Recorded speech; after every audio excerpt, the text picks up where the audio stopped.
Hi everyone, it's Lisa. I want to share with you some of my best tips on making split rectangles that are worry-free, trouble-free, and no tears.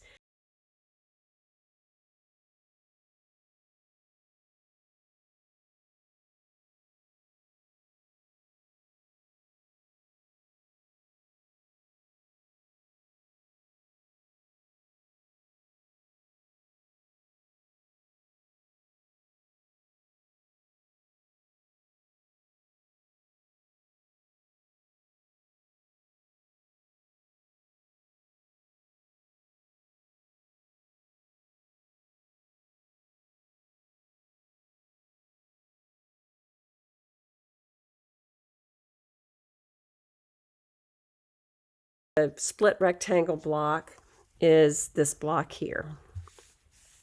This happens to be a 1-to-2 ratio split rectangle. It means that it's twice as high as it is wide.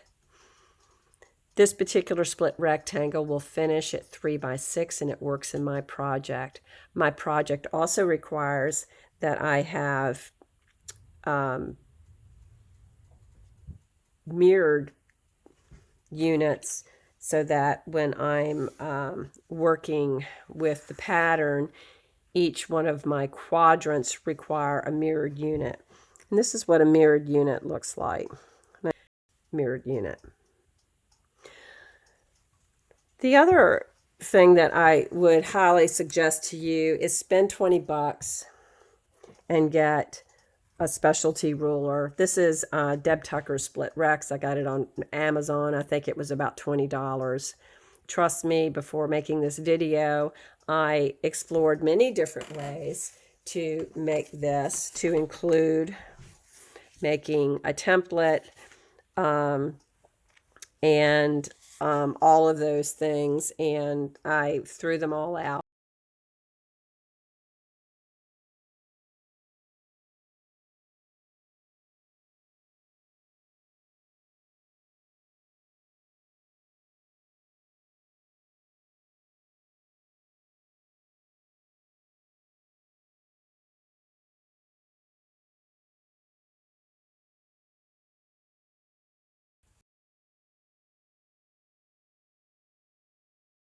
And this is what I would call the optimized method.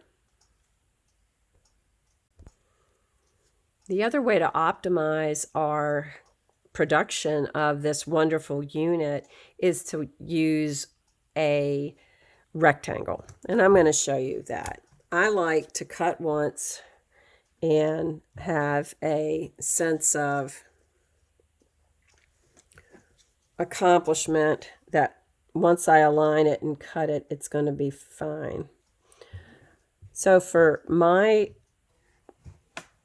unit, I am going to use one rectangle, and I already know the measure because I've made what the flanking triangle needs to be. And this is an oversized unit. It's oversized by only a bit. We're only cutting a little bit off, but it is an oversized unit, which gives you room to trim down.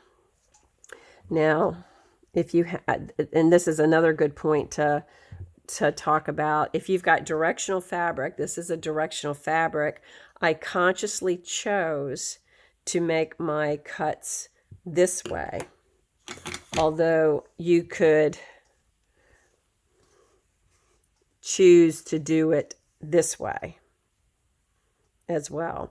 And here you would and just show you the difference so that you can see it. All right,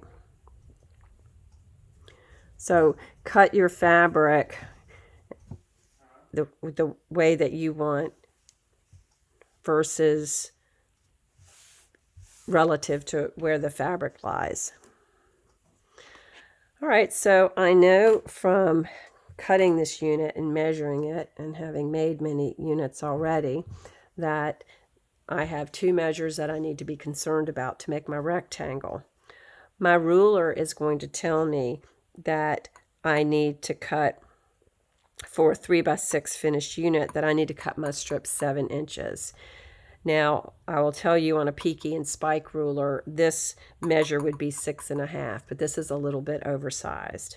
So again, different measuring tools will require different strip lengths and methods.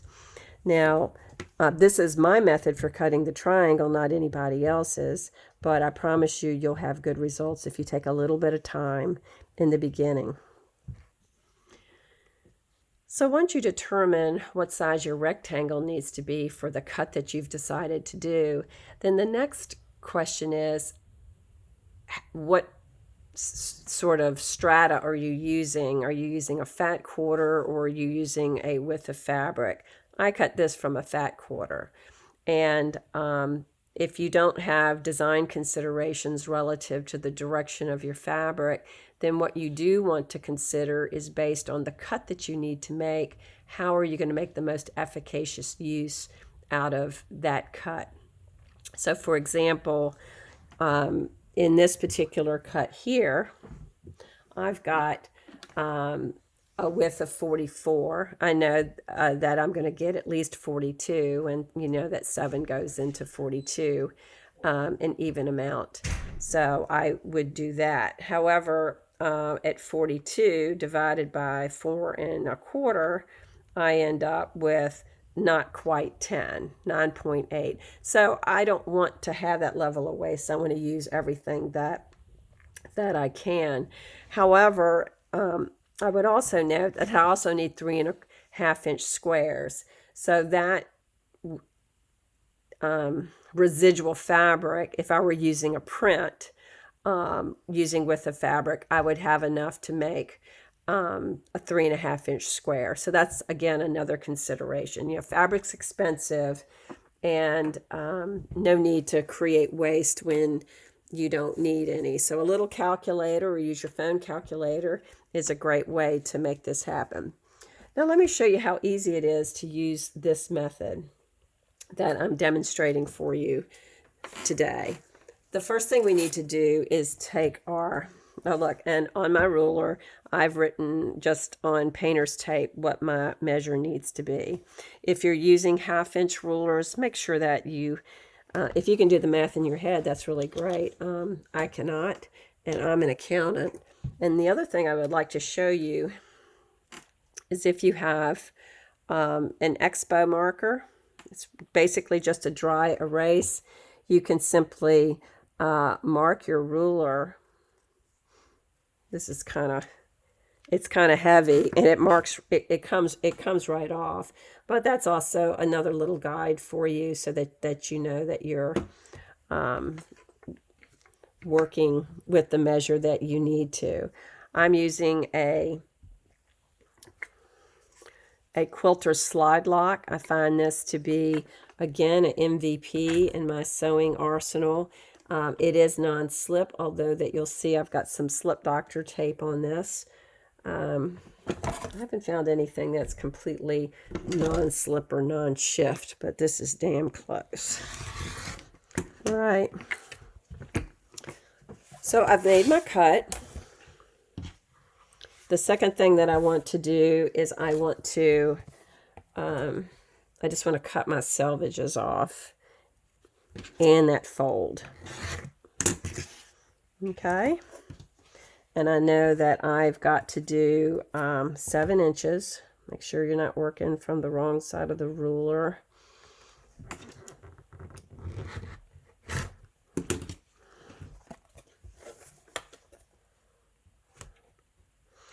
And of course, you can do it the way that everybody else demonstrates, but why would you? You can do this so much more quickly.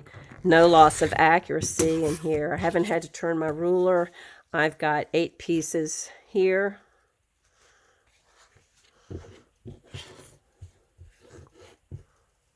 I've got to make one more cut for my, get my ruler all twisted around. Just get a 7 inch.